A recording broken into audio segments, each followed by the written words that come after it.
Well, I mean, writing for novels and writing for games must be, I mean, different technically and creatively. What would you say the primary differences between your novel writing and then the game writing are? The main difference is that when you're writing a novel, you have to sit alone in a room, essentially until your forehead bleeds, staring at a screen, going, I have to come up with something. I have to come. And with games, you're working with a team. With novels, you're very much in control. It's all your story. It succeeds or fails based on what you do. With games, well, you don't get that sense of it's just my thing. But on the other hand, you get the company of other human beings all trying to make a product together, rather than just you sitting there slowly weeping as you realize that your chapter was not working.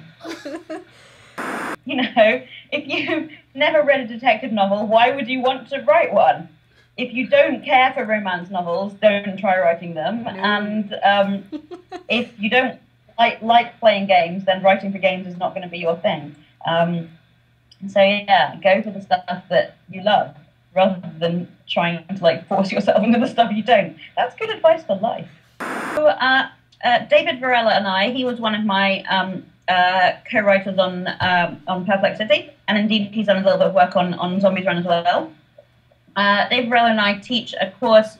It happens once or twice a year at the Alvin Foundation for a week on video game writing, which is really great fun, and we always get an amazing group of people coming along, and we talk about what goes into good writing, and we get people to do lots of practical exercises to work out how to tell a story that can be interactive, or a story that's told through the environment, that sort of thing.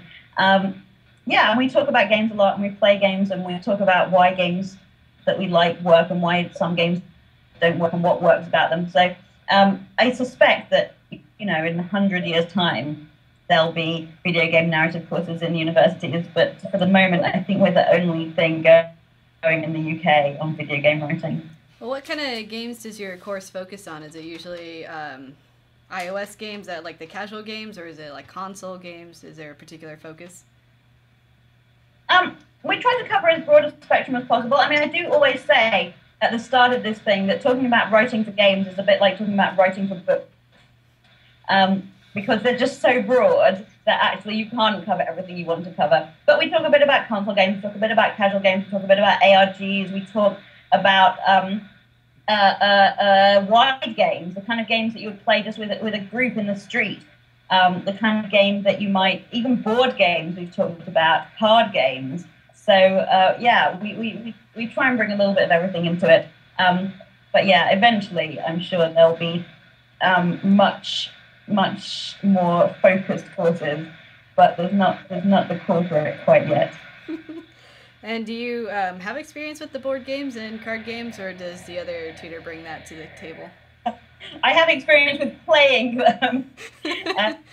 David has worked in theatre for many years, so he's much more of an expert than I am at the things that you do in rooms with actual human beings, rather than stuff that you do with a screen, which is, obviously where I live my life.